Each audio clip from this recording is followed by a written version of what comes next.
Eu tinha 5 anos de idade. Chegava em casa no carro do meu pai. Era noite, 11h30 da noite, eu estava no banco de trás.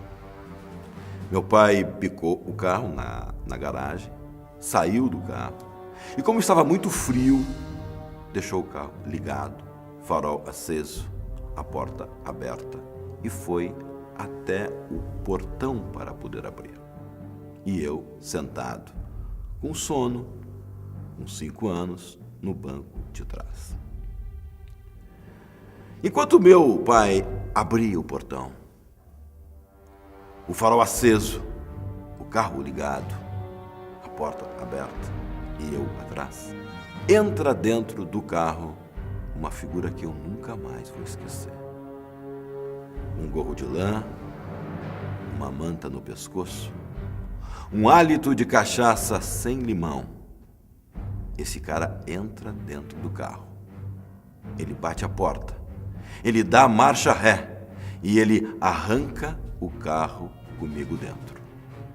E eu, com 5 anos de idade, 5 anos, talvez tenha sido o primeiro caso de sequestro no Rio Grande do Sul.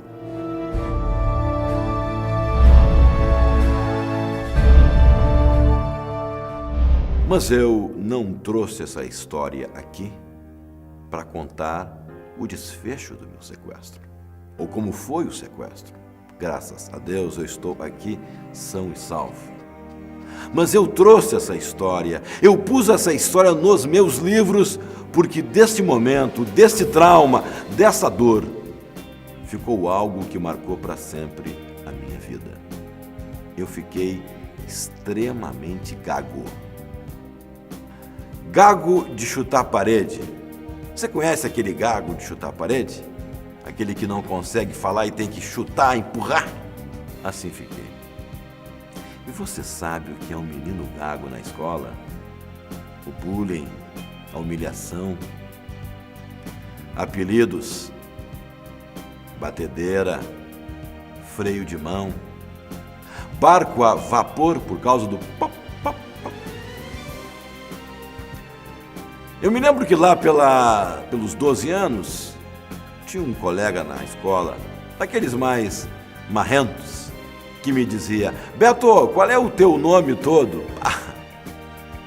Sacanagem pura, porque Carlos Alberto Carvalho Filho, além de longo, tem um KK sequencial, impossível de não trancar. E K para gago é um horror. Sempre se tranca no K, ou quase sempre. Eu me lembro lá pelos 15 anos. 15 anos, a primeira namorada. Eu era gago, mas eu era bem bonitinho. Quando eu ligava para a casa dela pelo telefone e a mãe dela atendia o telefone, era um horror.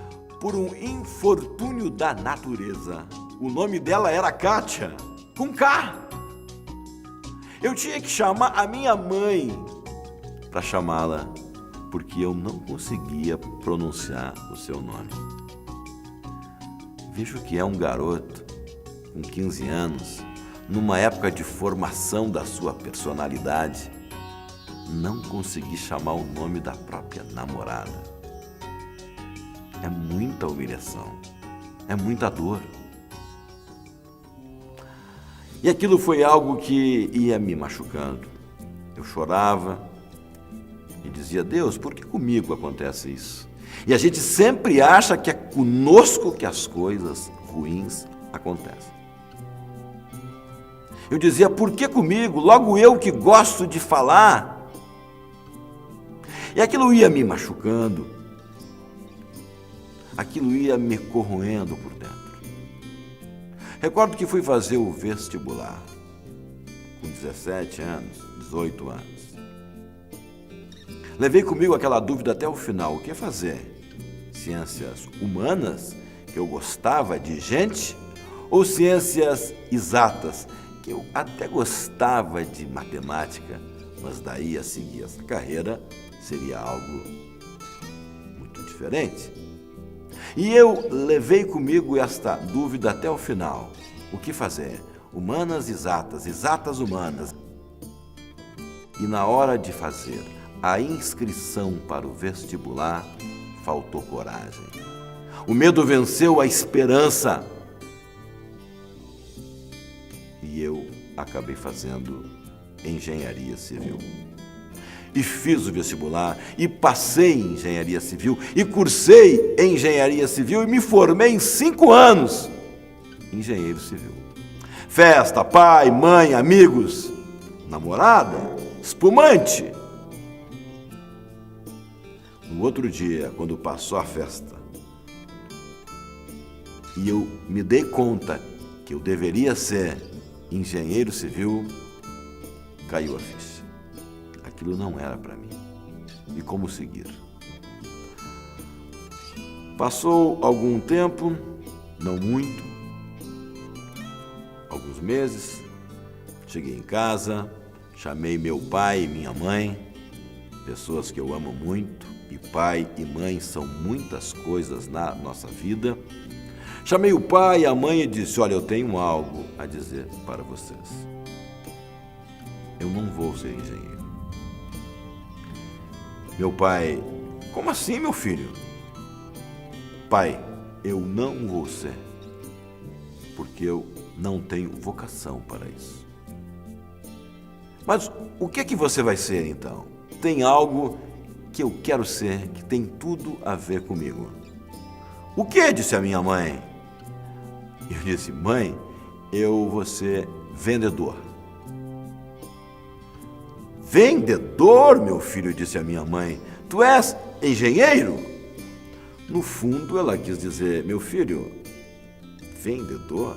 Você é gago, não vai vender nada. Mãe é sempre assim, sempre dora a pílula da gente. E nós somos assim com os filhos.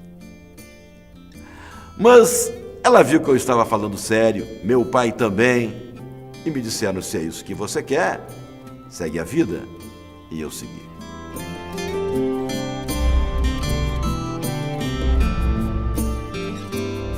Tinha uma vaga de vendas na Xerox do Brasil. Uma grande empresa, uma escola de vendas. E eu consegui uma vaga de vendas Novas Contas. Novas Contas é aquele que tem que bater de porta em porta para quem não tem máquina Xerox. E eu, com 23 anos, começava então a minha nova vida, a minha vida de vendedor, Novas Contas, de máquina Xerox. Aquela mesa de vendas, os vendedores, os grandes contas, os Novas Contas. E eu chegava lá, fazia as minhas coisas, falava pouco por questões óbvias. E 8h30 da manhã eu estava saindo para fazer visitas naqueles meus clientes que não tinham máquina Xerox. Pegava um guia de telefone para poder ver quem eram os meus clientes daquela área. E durante muito tempo eu escolhia para começar o meu dia como primeira visita um açougue. Ou seja, eu fazia a primeira visita do dia, 8h30 da manhã, o açougue. Eu visitava açougue para vender máquina Xerox. Você que me assiste, pense rápido. Você sabe quantas máquinas Xerox eu vendi em açougue? Quantas? Acertou. Nenhuma. Porque se hoje vender máquina Xerox em açougue já é um absurdo, imagina isso 20 anos atrás. Mas eu não ia vender máquina Xerox em açougue, eu sabia que ele não ia comprar, mas eu treinava naquele açougue, eu gaguejava, eu suava, experimentava falas. E lá pelas 10h30 eu já estava verbalmente aquecido e cansado de tanto gaguejar e pronto para visitar empresas, escolas, estas sim, consumidoras das máquinas Xerox. Eu treinava naquele açougue, eu fazia dele um laboratório para treinar, para criar, para vencer. E não deu outra. Eu me fiz um vendedor. Eu comecei a ver que para vender, muito mais do que falar, é necessário comunicar. E comunicação é algo que transcende a fala. É algo que toca o coração das pessoas. A comunicação é algo que desperta sentimento. É algo que toca a gente. E isso é muito mais do que um simples ato da fala.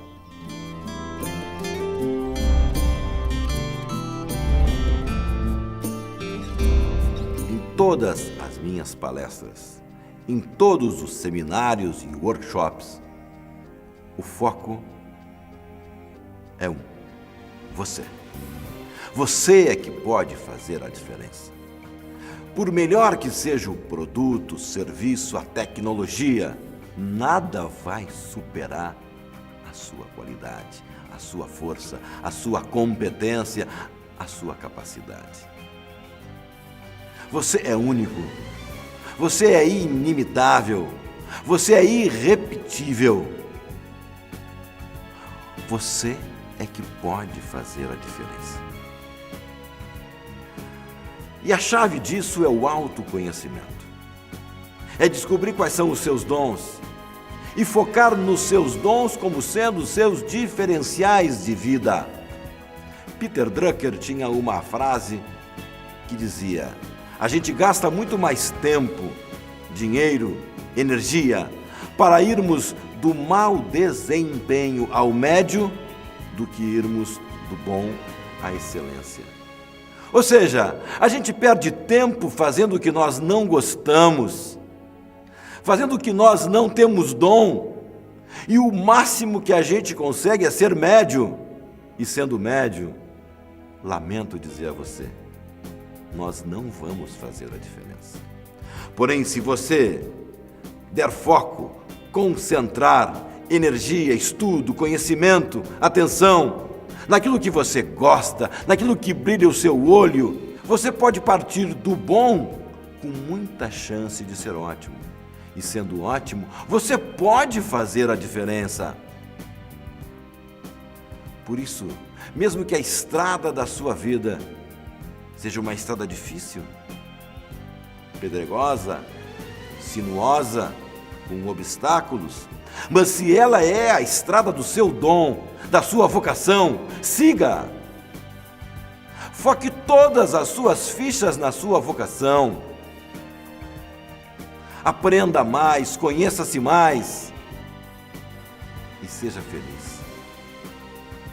Porque no fim da vida, a nossa felicidade, a sua felicidade, a minha felicidade, certamente vai ser a diferença que vai fazer toda a diferença. Você é a fonte dos seus sonhos. Você é o guia do seu destino. Você é a coisa mais importante da sua vida.